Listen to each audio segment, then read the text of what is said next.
출애굽한 이스라엘 백성들이 광야 40년의 생을 이제 마감하게 되고 이제 모압 평지에서 가나안 땅을 목전에 두고 있는 그 시점에 이들이 광야 40년의 삶을 되돌아보며 참 복잡한 감정을 그 앞에서 아마 쏟아놓았을 것 같다라는 생각을 갖습니다.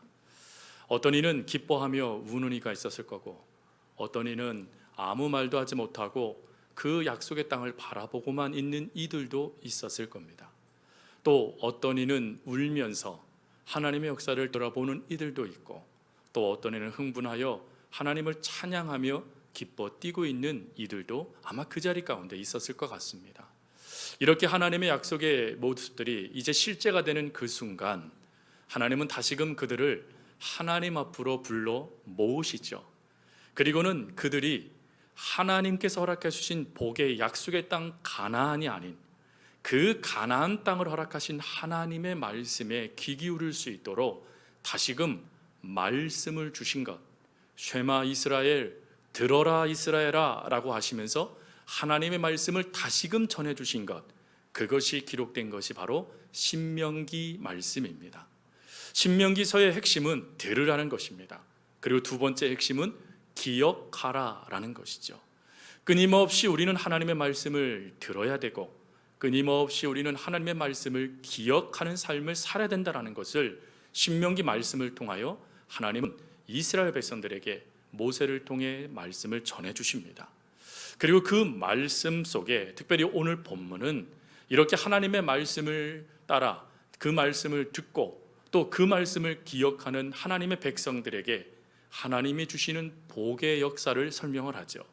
그 복의 역사는 바로 행복한 삶을 이끌어 주신다라는 것입니다. 즉 하나님은 우리 모든 하나님의 자녀들이 행복하기를 원하신다라는 것입니다. 그리고 원함으로 끝나는 것이 아니라 실제로 행복을 누릴 수 있도록 역사해 주신다라는 것이죠. 그래서 그 행복이라는 그 말씀을 오늘 저희들에게 들려주시는 겁니다. 성경은 행복이라는 단어가 분명하게 등장하기도 하지만 특별히 행복과 같은 의미의 단어인 축복이라는 말씀이 더 많이 등장하게 됩니다. 축복하다라는 이 단어는 히브리어로 바라크라는 단어입니다. 이 바라크라는 단어는 축복해 주시는 하나님께서 행하시는 행동을 말하는 겁니다. 즉 축복을 주시는 이가 하나님이십니다 라는 신앙의 고백이 담겨져 있는 게 바라크이죠. 근데 이 바라크라는 단어는 하나님께서 축복하시는 행동뿐만 아니라 거기에 행복하다라는 단어가 더해져 있는 단어입니다. 행복하다라는 이것은 즉 축복해 주시는 하나님의 은혜로 말미암아 우리들이 행복하게 되어지는 상태, 하나님의 복을 받아서 그 복으로 말미암아 행복해지는 것, 그것이 축복하다라는 것입니다. 그래서 우리가 하나님 앞에 하나님 우리에게 축복해 주세요, 하나님 우리 가정에 복 주세요라고 기도했을 때 복을 주시는 하나님을 바라보며 하나님께서 주시는 그 복으로 말미암아 행복해질 수 있다라는 것을 믿는 고백이 바로 복 주세요라고 하는 기도의 중요한 신앙의 고백입니다. 여러분, 하나님은 반드시 우리에게 복 주십니다.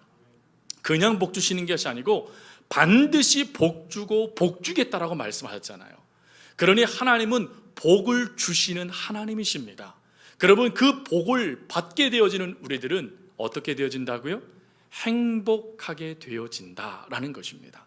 상황, 상태, 그 모든 것 가운데 역사하시는 하나님의 은혜로 말미암아 우리가 행복해질 수 있는 것, 그것을 성경은 축복하다, 복을 받다라는 단어로 설명을 하시죠.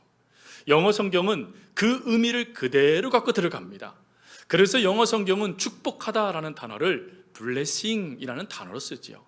blessing이라는 단어는 bleed라는 단어에서 파생되어진 언어입니다. bleed는 무엇입니까? 피를 흘리다라는 뜻입니다. 즉 축복은 피 흘림의 대가로 말미암아 하나님을 통하여 주어지는 복이라는 것이죠. 그러니 그 복은 철저하게 하나님과의 관계를 맺은, 즉 하나님을 믿는 자들에게만 허락해 주시는 은혜라는 것입니다. 그리고 그 은혜가 우리 속에 하나님의 역사 가운데 밀고 들어올 때 우리는 세상에서 맛볼 수 없는 참 평안을 맛보게 되어진다라는 것이죠. 여러분, 하나님은 우리들에게 이 평안, 이 행복의 삶을 살아갈 수 있는 은혜를 주십니다. 그래서 그 은혜를 구체적으로 설명한 것이 오늘 본문의 말씀이기도 하고 또 민수기 6장 23절부터 26절의 말씀이기도 합니다. 민수기 6장 23절부터 23절 26절까지 말씀은 축복문이죠. 레위의 축복문, 아론의 축복문이라고도 합니다. 이 축복문의 핵심은 크게 두 가지입니다. 누가 복을 주시느냐, 그걸 이야기하고 또 어떤 복이 주어지느냐 하는 것을 이야기합니다. 여러분, 우리에게 참된 복과 행복을 주시는 이는 누구십니까? 하나님이시죠.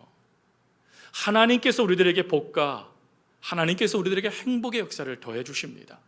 하나님은 분명히 민수기의 말씀을 통해서 이렇게 말씀하십니다. 내가 너를 지키고 복을 주고 내 얼굴을 내게 베풀어 내 얼굴을 내게로 향하여 드사 너에게 반드시 복을 주겠다. 하나님 말씀하세요. 그러니 복 주시고 행복하게 해주시는 이는 하나님이시라는 것입니다. 그리고 그 하나님께서 주시는 행복의 핵심은 무엇이냐? 그것은 은혜와 평강이라는 것입니다. 여러분, 우리 그리스도인들에게서 하나님의 은혜를 두지 않고 하나님의 은혜를 논하지 않고 우리 그리스도인들의 삶을 논할 수가 없습니다. 매 순간 우리는 은혜를 받아요. 매 순간 우리는 샬롬, 평강의 복이 하나님을 통해서 밀고 들어옵니다. 여러분, 우리가 이 세상 가운데 사실 평강을 잃어버릴 것들이 얼마나 많습니까? 근심할 것은요, 두려울 것은요, 참 많은 것들이 우리를 힘들게 하는 것 같아요. 근데 그 힘듦 속에 하나님께서 뭐라고 말씀하시냐면 내가 너를 반드시 복주고 복주며 내 얼굴을 네게로 향하여 들어서 너를 반드시 너에게 평강, 행복할 수 있도록 내가 도와주겠다. 하나님 말씀하시는 거예요. 그러니 여러분, 우리는 당연히 행복해집니다. 믿으십니까? 아우, 목사님, 저 너무 지금 불안해서 맨날 눈물 흘리는데요, 한숨을 푹푹 쉬는데요, 정말 답답해서 가슴이 터질 것 같은데요. 근데 무슨 행복이요? 예, 행복할 수 있는 이유는 우리의 상황 상태가 아니라는 거예요. 그 행복을 주시겠다라고 말씀하신 하나님께 달려있다라는 것입니다. 그러니 하나님을 바라보면서 하나님 주시는 그 은혜 가운데 하나님이 행복해지도록 되어져 갈 수 있도록 역사하시는 그 은혜를 우리가 바라볼 수 있는 것, 그것을 믿음이라고 말하지 않습니까? 그러니 여러분, 하나님은 반드시 나를 행복하게 하신다. 하나님은 반드시 나에게 은혜 베풀어 주신다. 하나님은 반드시 나에게 평강을 허락해 주신다. 왜요? 우리가 하나님을 믿기 때문에. 하나님은 아버지시고 우리는 아들 딸인 그 관계가 가족과 같은 관계가 맺어졌기 때문에 하나님은 반드시 우리에게 복을 주신다라는 것을 믿음으로 하나님 앞에 설 수 있는 은혜가 있길 바랍니다. 자, 그러면 이렇게 하나님은 우리에게 복 주신다고 행복하게 하신다라고 말씀하셨는데 거기에는 두 가지를 우리들에게 요청을 하세요. 즉, 우리가 하나님의 행복을 누리고 하나님의 평강을 누리고 하나님의 은혜를 누리는 데 있어서 하나님은 두 가지를 우리에게 요청하신다라는 것입니다. 그것을 오늘 본문을 가지고 말씀을 제목을 정했는데 그것이 바로 행복의 비밀입니다. 하나님께서 우리를 행복하게 하신다면 그 행복을 이룰 수 있는 비밀, 그것은 어떠한 모습일까 하는 것이죠. 성경은 그것을 본문을 통하여 두 가지를 말씀하세요. 첫 번째, 우리가 행복해질 수 있는 첫 번째 비밀은 하나님의 명령을 지키자라는 것입니다. 여러분, 하나님의 명령은 무엇일까요? 신명기 6장이 오늘 본문의 말씀이니 그 앞장을 살펴보면 되겠죠. 신명기 5장의 말씀은 십계명의 말씀이 담겨져 있습니다. 여러분, 십계명의 가장 중요한 것은 뭐뭐 하라라는 명령이에요. 명령. 그래서 십계명인 것이죠. 반드시 지켜야 될 명령이라는 것입니다. 그러니 여러분, 반드시 지켜야 된다라고 하는 이 한이 부담이 돼요. 너희들이 선택해서 너희들의 상황에 따라 너희들의 형편을 살피어 너희들이 원하는 것을 행해라 라고 한다면 조금 그래도 날 법한데 하나님은 명령으로 아예 지켜라 라고 했으니 얼마나 부담이 됩니까? 더군다나 여러분, 우리의 속성, 죄성 많은 우리들은 하나님의 말씀을 지키기보다 그 말씀을 지키지 않는데 더 익숙하지 않습니까? 아멘 하지만 우리 저 본당의 문을 딱 여는 순간 무슨 말씀을 들었지? 하고는 그냥 일상의 삶에 아멘과 상관없는 삶을 너무나 익숙하게 우리는 살아가지 않습니까?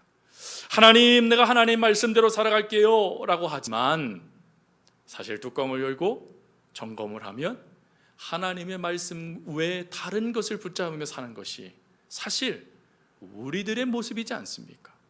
그럼에도 불구하고 왜 하나님은 명령하시며 하나님의 말씀을 지키라고 말씀하시는 것일까요? 더군다나 이 말씀을 들으면 화부터 내는 성도들도 있어요. 아니, 하나님이 어떻게 이렇게 말씀하실 수 있냐고.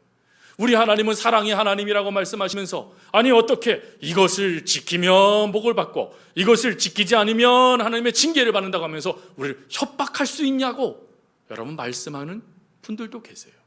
사실 성경 말씀을 보면요, 가끔은 좀 협박 같을 때도 있어요. 아유, 하나님 어떻게 이렇게 말씀하시나 하는 생각이 드실 때가 있을 것일 겁니다. 그리고 정말 하나님께서 왜 이렇게 강하게 말씀하시나 라는 생각도 드실 거예요. 그렇다면 말씀을 제대로 보고 계신 겁니다. 성경 말씀을 보면 볼수록 하나님의 명령은 단호하세요. 선택해도 되고 말아도 되고 그런 게 아니라 반드시 지켜야 된다라고 말씀하시며 100% 우리가 순종함으로 그 말씀을 붙잡으라고 말씀을 하세요.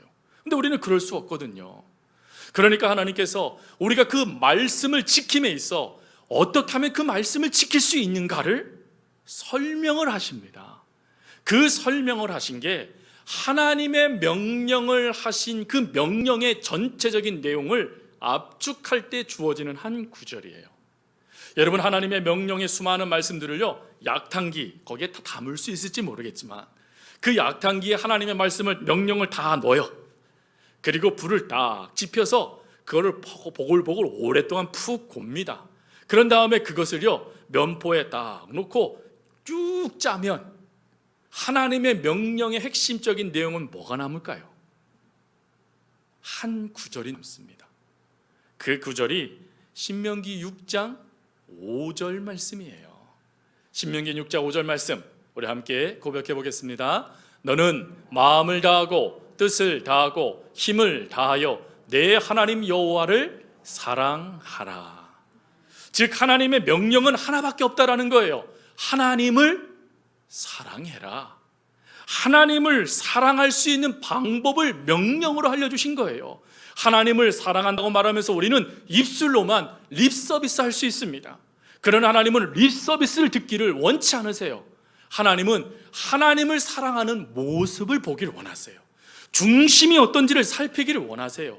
그래서 하나님은 명령이라는 걸 통해서 하나님을 사랑하는 것을 어떻게 증명할 수 있는가를 보여주신 것이 사실은 명령입니다. 그러니 우리가 명령을 우리가 들을 때마다 하나님을 사랑하는 방법을 하나님 알려주셨네. 이렇게 사랑하는 것이, 이렇게 행하는 것이 하나님을 사랑하는 것이네 라고 하며 사랑의 관점으로 그것을 봐야 된다는 것입니다.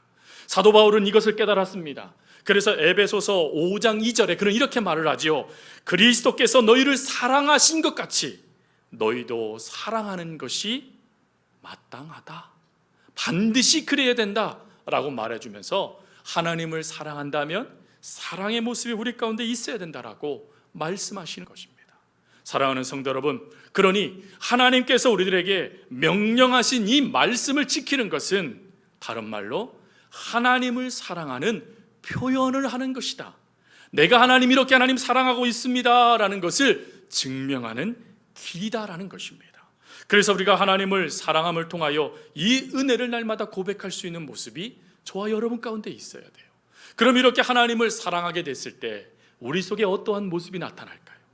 단지 하나님을 사랑하기 때문에 하나님 사랑하는 말씀을 지킴으로 멈추게 될까요? 아니요.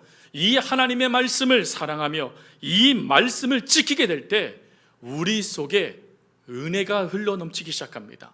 그 은혜를 누가복음 15장을 통해 우리는 살펴야 돼요. 여러분, 누가복음 15장은 탕자의 비유라고 그러고 아버지의 끝없는 사랑장이라고도 합니다. 그 15장에 작은 아들이 행한 모습은 사실은 패륜적인 모습이죠. 아버지를 존경하고 가족을 사랑하며 하나님을 두려워한다라면 그 재산을 팔아 자신의 욕심을 채울 수는 없는 일이었습니다. 그러나 그것도 하나님께서 구별하신 이스라엘 백성 중에 한 가정 중에 있는 아들이 하나님도 무시하고 아버지도 무시하고 가족도 무시하며 자신의 재물을 탈락을 해서 그걸 가지고 이방 땅으로 가요. 그리고는 그곳에서 잘 되면 그나마 날 텐데 그것도 아닌 땅망에서 돼지를 키우는 일로 전락하게 됩니다. 여러분 기억하실 것은 경건한 이스라엘 유대인들은 돼지는 율법을 반하는 동물입니다. 그러니 가까이 하지 않아요. 먹지도 않습니다. 근데 그 율법에서 그만 음식 재료였던 그 돼지를 키우는 위치까지 이 사람이 타락하게 됐다라는 거예요. 완전히 무너졌다라는 것입니다. 근데 여러분 그때에 누가복음 15장 17절에 중요한 말씀 한 구절이 나옵니다. 누가복음 15장 17절 앞부분 이렇게 돼 있죠. 이에 스스로 돌이켜 이르되. 여러분 스스로 돌이켰다라는 이 말씀은 그가 아이고 내가 우리 집이 더 좋았는데 내가 그걸 잊었네 하는 그걸 깨달음이 있다라는 그런 뜻이죠. 근데 그 깨달음이 어떻게 주어졌느냐 하는 것입니다. 원래 이 스스로 돌이키다라는 이 단어의 원의미는 이렇게 돼 있습니다. 하나님의 품으로 돌아왔을 때 비로소 제정신이 들었다. 즉 자기 스스로가 무엇을 깨달은 게 아니라는 거예요. 말씀 안으로 들어오게 되어지니 자기가 무엇을 잘못했는가 되돌아봤겠지요. 되돌아보니까 말씀을 놓친 거예요. 사실은 그가 그 가정의 재물을 다 팔아버린 아버지 재산을 반이나 떼어서 유산을 미리 받아서 그렇게 허랑방탕하게 된 결과는 하나님의 말씀을 놓친 결과였다는 거예요. 그러니 그 말씀을 놓친 것을 깨달았고는 어떻게 했다고요? 그 깨달음으로 끝나는 것이 아니라 그 말씀이 이 작은 아들의 생각을 뒤집었대요. 그래서 제정신이 들도록 만들었답니다. 여러분 하나님의 말씀은 이런 능력이 있는 것입니다. 우리가 우리의 생각으로요, 우리의 경험으로, 우리의 지식으로, 또 우리가 배운 것으로 충분히 모든 것을 판단할 수 있습니다. 그리고 또 결정할 수도 있어요. 그러나 하나님의 말씀은 그 모든 결정에 제정신 들도록 만든다는 거예요. 바르게 결정하고 바르게 살아갈 수 있는 길과 진리 등불이 바로 하나님의 말씀이라는 것입니다. 그 말씀을 돌이켜 보니까 비로소 자신이 무엇을 잘못했는지를 깨닫고 말씀 속에 비로소 제정신이 들었어요. 아, 행복은 돈이 아니었구나. 행복은 하나님의 품 안에 있는 것이었구나. 하나님께서 나에게 주셔야지만 진정한 행복을 주어지는 것이구나, 누리는 것이구나 라는 것을 깨닫게 되니 비로소 아버지 품으로 돌아오게 되어졌다라는 것입니다. 사랑하는 성도 여러분, 여러분 행복하기를 원하십니까? 그러면 그 비밀은 하나님의 품 안에 있습니다. 여러분들이 하나님의 품 안에 거하면 거할수록, 그 하나님의 품 안에 여러분들이 머물면 머물수록 반드시 여러분들은 진정한 행복에 눈을 뜨게 돼요. 제정신이 들었다, 반드시 보게 된 것, 반드시 깨달아야 될 것들을 보게 하고 깨닫게 해주셔서 진정한 행복을 누릴 수 있도록 하나님은 도와주신다는 것입니다. 여러분 이 은혜를 깨달았던 성 프란체스코는 그의 선교에 다음과 같은 글을 남겼어요. 그 글의 내용은 이렇습니다. 나는 너의 하나님이라 라는 하나님에 대한 깨달음을 적은 거예요. 그 깨달음의 내용은 이렇죠. 나는 길이니 나를 따르면 안전하리라.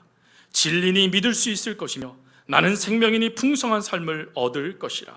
나는 빛이니 일생을 지켜줄 것이며 나는 목자니 쉴만한 물가로 인도하리라. 나는 전능자니 모든 창조물을 다스릴 것이며 너를 지은 자니 변치 않고 사랑하리라. 나는 친구니 너를 영원히 잊지 않을 것이다. 내 말을 지키고 순종하면 영원한 행복을 누리리라. 여러분 믿으십니까? 하나님의 말씀, 그 말씀을 지키면 행복을 누리게 됩니다. 왜 그렇다고 말씀드렸죠? 하나님은 그 행복, 그 복을 우리들에게 주시겠다라고 약속하셨기 때문에 그렇습니다. 그러니 행복하고 싶으십니까? 그러면 하나님의 말씀을 지키십시오. 그럴 때 우리는 행복해질 수 있습니다. 우리 옆에 분에게 마스크를 쓴 채로 조금 불편하시겠지만 이렇게 한번 고백하겠습니다. 하나님의 말씀을 지키면 행복해집니다. 한번 고백해 보겠습니다. 믿으십니까? 하나님의 말씀을 지키면 행복해집니다. 그것이 하나님께서 우리를 사랑하시기에 말씀을 주신 목적입니다. 두 번째로 우리가 행복해지기 위한 두 번째 비밀은 하나님의 말씀을 기억하는 것입니다. 아까는 지키라고 말씀드렸죠. 근데 지키는 것뿐만 아니라 기억해야 된다는 것입니다. 시편 77편 11절 말씀에 이런 고백이 있죠. 곧 여호와의 일들을 기억하며 주께서 옛적에 행하신 기이한 일을 기억하리이다. 여러분, 이 기억하다라는 이 단어가 히브리어로 자카르라는 단어입니다. 이 자카르라는 단어는 두 가지 뜻이 있습니다. 첫 번째로는 그 말 그대로 기억하다라는 뜻이 있어요. 그래서 이것은 사람의 정신적인 활동을 의미합니다. 정신적으로 무엇인가를 기억해내는 걸 말합니다. 근데 이 자카르라는 단어는 기억해서 정신적으로 무언가를 기억하는, 회상하는 것을 멈추지 않고 두 번째 뜻이 있어요. 그 뜻은 권면하다라는 뜻입니다. 이 권면하다라는 이 뜻이 또 쓰여진 단어가 잠언 12장 5절에 나와요. 잠언 12장 5절에 솔로몬은 이렇게 말하죠. 미련한 자는 자기의 행위를 바른 줄로 여기나 지혜로운 자는 권고를 듣느니라. 즉 권고, 권면이라는 이 하나님의 말씀을 들을 수 있는 은혜가 우리 가운데 있어야 된다는 거예요. 그러면 이 권고하다, 권면하다라는 이 뜻이 뭡니까? 이 뜻은 이런 뜻을 갖고 있어요. 사람들의 망각을 일깨워 잃어버렸던 사실을 떠오르게 한답니다. 일깨워서 떠오르게 하여 하나님을 기억하게 하는 것, 그게 기억하다라는 이 자카르의 핵심 내용이라는 거예요. 그러니 기억하다라는 것은 여러분들의 과거를 회상하고 멈추는 것이 아니라 그 과거에 여러분들의 삶 속에 망각하고 있었던 그 하나님을 다시금 기억해내서 그 은혜 가운데 거하게 되는 것, 그것이 바로 기억하다, 자카르라는 단어의 내용의 뜻이다라는 것이죠. 그래서 여러분, 다시금 하나님의 말씀을 기억하고 그 말씀을 우리 속에 끌어들여서 다를 점검하고 다시금 하나님을 의지하는 것이 너무나 중요하기 때문에 베드로 전후서 3장 1절에 그 하나님을 다시금 생각나게 하라라고 명령합니다. 왜 생각나게 해야 된다라고요? 이 말씀이, 하나님의 은혜가 우리의 삶을, 과거를 회상함으로 끝나지 않고 적극적으로 하나님을 기억할 수 있는 은혜가 되기 때문이라는 것입니다. 그리고 그 적극적으로 하나님을 기억하게 될 때 우리 속에요 나타나는 은혜가 또 있습니다. 그 은혜를 에스겔 6장 9절은 다음과 같이 말씀을 하세요. 우리 한번 읽어보겠습니다. 시작. 너희 중에서 살아남은 자가 사로잡혀 이방인들 중에 있어서 나를 기억하되 그들이 음란한 마음으로 나를 떠나고 음란한 눈으로 우상을 섬겨 나를 근심하게 한 것을 기억하고 스스로 한탄하리니 이는 그 모든 가증한 일로 악을 행하였음이니라. 여러분, 이 말씀 속에 왜 하나님의 말씀을 기억해야 되는지, 권고하시는 하나님의 말씀을 왜 들어야 되는지가 나오죠. 그 이유가 뭡니까? 스스로 한탄한다라는 것입니다. 여러분, 이렇게 스스로 한탄하는 것, 이게 무엇입니까? 하나님 안에서 나를 점검해 보니까 내가 어떤 존재인지가 발견되어졌대요. 여러분, 그 발견된 그것을 가지고 하나님 앞에 나아가는 행위를 뭐라고 그럽니까? 회개라고 하죠. 즉, 우리가 하나님의 말씀을 기억하면 잘못된 길 가운데 나아가는 것이 아니라 그 길 가운데 돌이켜서 하나님의 거룩한 백성의 모습으로 살아갈 수 있는 은혜가 주어진다라는 것입니다. 여러분, 그 은혜를 베드로는 어떻게 경험했습니까?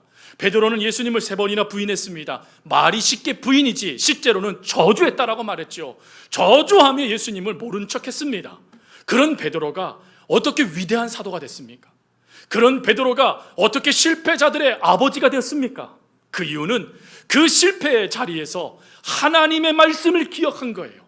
하나님의 말씀을 기억하니 그 말씀 속에 망각했던 자신의 모습을 일깨워 주시는 하나님을 발견하게 된 겁니다. 그 하나님을 발견하고 그 하나님의 말씀을 의지하게 되어지니 내가 비록 실수하고 내가 비록 저주하는 삶을 살아가는 그런 실패자라 할지라도 하나님은 나를 사랑하신다라는 그 말씀의 확신 가운데 베드로는 하나님의 위대한 사도가 될 수 있었던 것이었습니다. 요셉은 어떻습니까, 여러분? 여러분, 요셉은 완벽한 사람처럼 성경에 기록되어져 있습니다. 왜요? 부정적인 것이 눈 씻고 찾아봐도 찾아볼 수 없을 정도로 긍정적인 모습들만 가득하거든요. 근데 우리가 기억해야 될 것은 요셉은 우리와 별반 다르지 않다라는 것입니다. 요셉이라고 억울하지 않았을까요? 요셉이라고 가슴이 불붙는 것 같지 않았을까요? 요셉이라고 뜬 눈으로 밤을 지새울 수밖에 없는 억울함이 없었을까요? 요셉이라고 그가 갖고 있는 힘으로 보복하고자 하는 그런 마음이 그에게 없었을까요? 저는 있었을 거라고 생각합니다. 왜요? 그게 우리들의 모습이거든요. 어느 누구도 그런 부정적인 감정에 자유로울 수 있는 사람이 없어요. 그런데 왜 성경은 그 부정적인 모습들은 전혀 언급하지 않고 하나님을 믿는 믿음만 보여주고 있는 것일까요? 그것은 그 부정적인 감정이 그에게 밀고 도는 그 순간에 자카르 기억했기 때문이 아닐까요? 하나님의 말씀을 기억하고 그 말씀 속에 그것을 점검하고 다시금 하나님 앞에 자신을 일깨우며 서는 그 작업이 그에게 있었기 때문에 그가 하나님의 사람이 된 것이 아닐까요?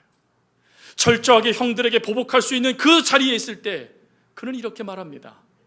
저는 하나님이 아닙니다. 하나님이 하신 것입니다. 무슨 말입니까?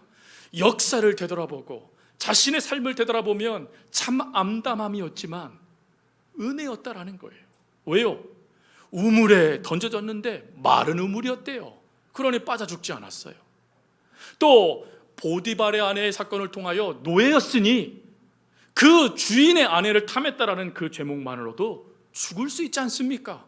그런데 갇힌 곳이 왕의 신하들이 갇힌 감옥이었어요. 그곳에서도 또 은혜는 무엇입니까? 왕의 최측근을 또 만나요. 그 왕의 최측근은 물론 처음에는 보디발이었지만 두 번째로는 술 맡은 관원장을 만나지 않습니까? 하나님은 끊임없이 요셉의 삶에 함께 하셨다는 것입니다. 물론 자신의 삶의 부정적인 감정들이 끊임없이 요셉에게 밀고 들어올 수 있었습니다. 그러나 그때마다 그 속에 하나님의 말씀을 기억하게 되어지니 하나님이 요셉에게 허락하신 그 꿈, 그 비전, 하나님의 역사를 바라보기 시작하니 후에 바로 앞에 섰을 때 그는 뭐라고 말합니까? 하나님의 영에 충만한 사람을 당신 앞에 세우십시오. 그가 하나님의 역사를 이룰 겁니다. 자신을 드러내지 않아요. 왜요? 지금까지 함께 하신 하나님의 은혜만으로도 감사한 것이거든요.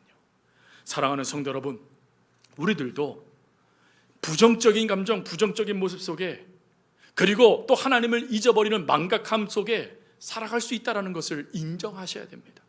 그게 우리들의 모습이에요. 그런데 그럼에도 불구하고 하나님의 말씀이 기억나기 시작한다면, 그 말씀이 기억나 우리를 붙잡기 시작한다면 우리는 일깨워지기 시작한다는 거예요. 나는 하나님의 자녀지, 나는 하나님의 백성이지, 나는 하나님의 아들, 딸이지, 나는 하나님의 거룩한 백성이지. 그러면 하나님께서 무엇을 원하실까?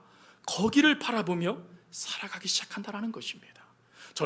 하나님은 여러분들이 하나님의 말씀을 듣고 그 말씀을 지키는 것으로 멈추는 것이 아니라 날마다 그 말씀이 기억나 하나님의 은혜 안에 살아갈 수 있도록 하나님은 여러분들을 이끌어 주신다는 것을 믿으시기 바랍니다.